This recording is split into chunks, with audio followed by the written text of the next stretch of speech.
रिदा ने सारा ही पोल खोल कर रख दिया कि फराज ऐसा लड़का है। अस्सलामुअलैकुम नाज़रीन, ड्रामा सीरियल मन मस्त मलंग की आने वाली एपिसोड में हम लोग देखने वाले हैं कि फराज ने रिया को अगवा कर लिया था और उसको साथ वो कबीर को भी ले गया था। तो वहाँ से कबीर किसी तरीके से निकल जाएगा। एवन के कबीर को गोली भी लग गई है, लेकिन वो फिर भी किसी तरीके से वहाँ से निकलने में कामयाब हो जाएगा और रिया को भी अपने साथ ले आएगा।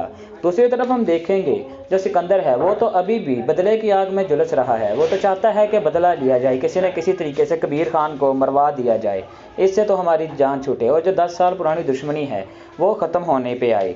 वो हर तरह का जोर लगा रहा है कि किसी न किसी तरीके से कबीर खान को मरवा दिया जाए। नाज़रीन, आने वाली एपिसोड्स में हम देखेंगे कि कबीर है जो तो रिया की इज़्ज़त बचाने के लिए अपनी जान तक पे खेल गया।